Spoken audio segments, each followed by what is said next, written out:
and welcome back to my channel. I will forewarn you before we get into this video, I'm having a little bit of an allergy day. So my eyes are a little red, and my face gets a little bit splotchy at any point in this video. It's probably because I had a sneezing fit that I cut out. So I'm having an allergy day. It's just how it is, but I need to shoot this video anyway. So me, who is, I don't have any particular set of skills. I just kind of do things. I want to start making prosthetics, my own prosthetics for sort of more special effects makeup type looks. Because this year at Halloween, there was a lot of things that I wanted to do, but I couldn't find prosthetics for them, and I definitely couldn't find them affordably. So I was like, should I make them myself? But in order to make them myself, I need my face to build them on, and I don't want to build them on my actual face because then I have to wait for them to dry and blah blah blah. So I decided to make a face cast. So I watched a whole bunch of YouTube videos on how to do this sort of inexpensively and easily. Is it perfect? No. I'm making a weird face that I didn't know I was making. I never really sanded down the eyeballs perfectly. But I'm not a professional, and I'm not really doing this for anything other than just for YouTube videos. So I didn't need it to be perfect. I didn't really care if it was left a little bit lumpy. I'm not entering a competition with my face cast or with my prosthetics. So this was, I just thought I would take you through the really simple way, generally inexpensive way that I made my face cast, so that if you ever want to get into the world of building your own prosthetics yourself, you kind of have my simple little guide on how I made it. So, first things first, what I needed was plaster of Paris, which I already had, and I needed plaster gauze. So, when you buy plaster gauze, it's gauze with plaster already in it. So you buy it in a roll. I paid $5 for it at Michael's. And then, so what you're going to do with this eventually is create the sort of mold for your face. So, I went to Michael's, I bought the plaster gauze, I came home, and then I actually had a leftover dollar store bald cap from Halloween, and I put the bald cap on because what you're going to want is something to protect your own hair from the plaster gauze, because let me tell you, getting plaster in your hair is the worst. So you're going to want to protect your own hair somehow, and then you're also probably going to want to layer Vaseline on your eyebrows, and I also did my eyelashes. I wasn't planning on putting plaster over my eyes while I did it, but I would rather be safe than sorry. So I covered my eyebrows and my eyelashes in Vaseline. I also wore a shirt that I didn't really care about because I knew I was going to get plaster on it, because I had done this before and I did get plaster on it. So make sure that everything that you don't want wrecked essentially is protected. So then what you're going to want to do is you're going to want to take the dry plaster and cut it into pieces. Now I notoriously never cut enough pieces. You're going to want kind of varying lengths for different sections of your face, maybe some skinnier ones for in between your nostrils. You don't really have to do that. It's entirely up to you. Just make sure you cut more pieces than you think you need, because that was a mistake I made. And then in a bowl of warm water, what you're going to do is you're going to dip a piece in. You're going to pick it up, sort of run it through with your fingers to make sure it's not dripping, and then stick it on your face. Do your best to make a neutral face. I thought I was making a neutral face, but I guess I was kind of pouting. I was watching Unsolved Mysteries, so who knows. That's why my face cast is pouting a little bit. And you're going to want to start, probably, I would recommend starting somewhere along the chin, sort of doing the outer edge of your face, and then building in.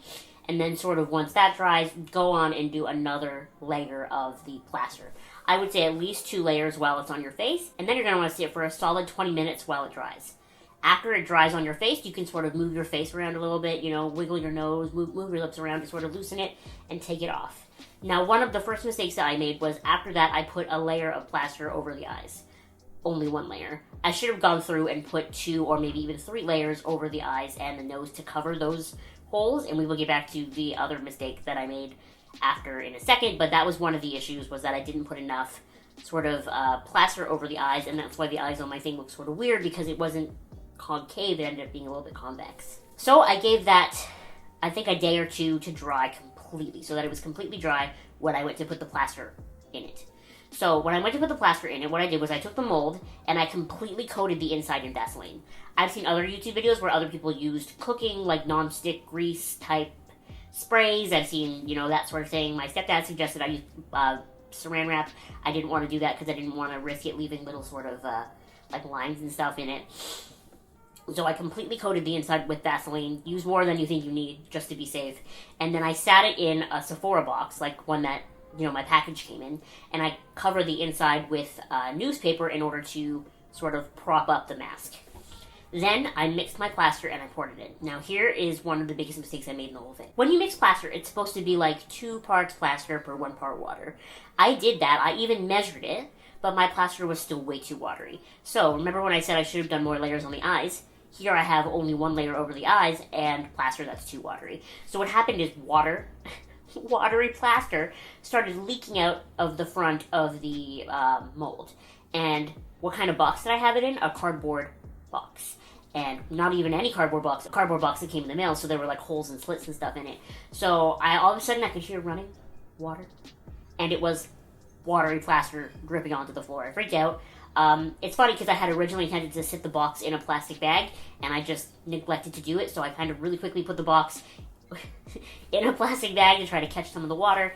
I put another plastic bag inside the box, sort of propped it up with more newspaper, but essentially by making the plaster too watery, I made a massive mess. So make sure that your plaster is more of like, you know when you buy like the cans of icing, and it's that sort of thicker but creamy texture, make sure you do that, because mine was definitely too watery, and that was one of the biggest mistakes I made in this whole process. So after I had my very watery plaster all poured into the mold, about 3 days later, it still was very wet because I had mixed it with too much water. So my sister said we should take the plaster gauze off to sort of let everything dry, because the plaster gauze on the front was definitely damp still because it was too watery, right? So I agreed with her, and I managed to pop the plaster gauze off. I tried my best to get that part on camera, but I don't think I did a very good job. And the nice thing is, because I had used so much Vaseline, it actually was very easy to get off. I managed to get it off in one sheet rather than having to cut it off and that sort of thing. So I took it off, I let it dry for a couple of days. It still wasn't completely dry, but I was getting antsy, so I took it outside and I used sandpaper and I completely wrecked it because the plaster was still wet.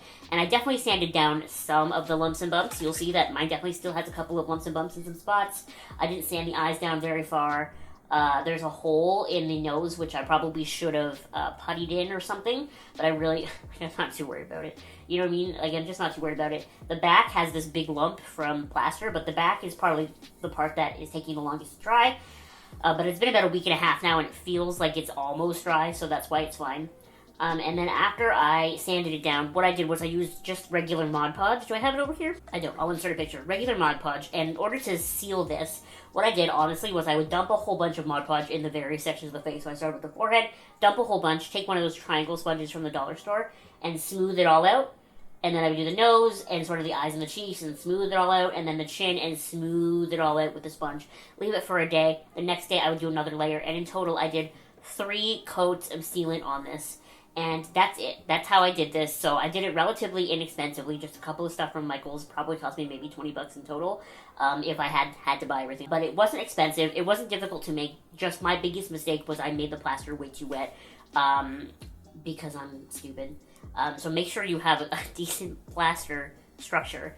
But now that I do have the mask, and the front at least is completely dry, what I'm going to do is, as I use it, because I'm getting antsy to start making prosthetics, I'm just going to sit it in a Tim Hortons tray, so that there's still airflow at the bottom of the mask. That's my goal, and I need to start making some prosthetics on it, and then I will update you on how those prosthetics go. But I just wanted to do a video on my sort of super simple DIY face cast.